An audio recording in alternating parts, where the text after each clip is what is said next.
gitu ya.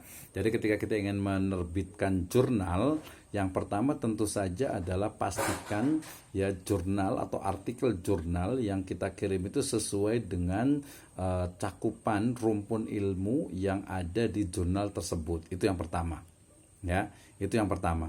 Ya, jadi pastikan bahwa artikel jurnal kita itu serumpun atau sama atau satu rumpun ya dengan bidang ilmu dari jurnal tersebut. Ya, misalnya kita mau menulis tentang pendidikan agama Islam, oh berarti kita bisa ngirim di edukasi Islami. Kalau kami di Silsilatul Falah itu ada Edusifa gitu ya. Pokoknya jurnal tentang pendidikan agama Islam gitu ya.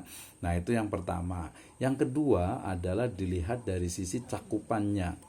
Ya, kalau dia misalnya jurnal di level Sinta 4, 3, 2 gitu ya, maka dia analisisnya dia lebih mendalam. Jadi dia hampir selevel dengan hasil tesis ya. Kalau di Sinta 2 malah hasil disertasi biasanya itu. Dia biasanya lebih risetnya itu lebih mendalam. Sehingga ketika kita akan mengirim jurnal, pastikan ya pembahasan kita itu adalah selevel dengan jurnal dari level jurnal tersebut. Itu yang kedua. Yang ketiga adalah dari sisi metode penelitian. Beberapa jurnal itu mengharuskan analisisnya menggunakan kuantitatif. Ya, ada juga menggunakan kualitatif, tapi ada memang kebijakan dari chief editor atau editor jurnal itu dia memiliki kekhasan dan caranya kita tinggal lihat dari artikel-artikel yang sudah diterbitkan.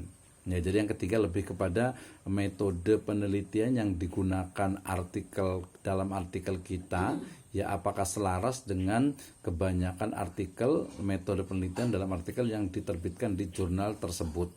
Ya, itu yang ketiga ya. Kemudian yang keempat ya, yang keempat itu biasanya terkait dengan apa? Dengan misalnya itu dari sisi pembahasan dan juga bahasa yang digunakan ya. Dan jangan lupa juga dari sisi juga ininya apa? Penulisnya. Ya, penulisnya. Ya, walaupun tidak kelihatan kalau di jurnal kan egaliter ya, nggak ada istilahnya itu, tidak ada jabatan, tidak ada juga gelar, tapi kelihatan dari sisi tulisannya. Saya juga kebetulan editor jurnal juga di AIN Curup ya, kemudian juga editor reviewer juga di UPN Veteran Jakarta gitu ya. Jadi kita tahu oh ini tulisannya S1, ini tulisannya S2, ini tulisannya S3 gitu. Jadi akan kelihatan ya. Nah, termasuk juga nanti dari sisi penulisnya tadi ya.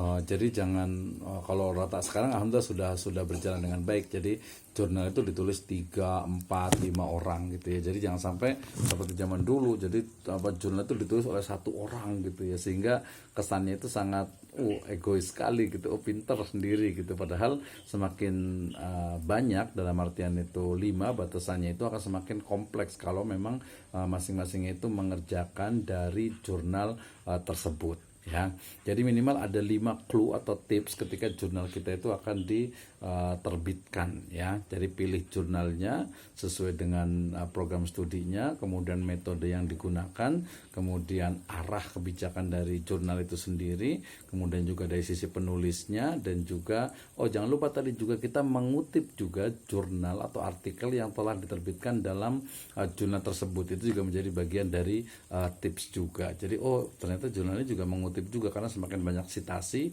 level itu akan semakin tinggi. Itu untuk Pak Asep Saifullah. Oke, sekarang saya berikan waktu kepada Pak Alpianto. Mudah-mudahan suara saya terdengar dengan baik. Ini tadi kayaknya mohon maaf nih agak sedikit terganggu.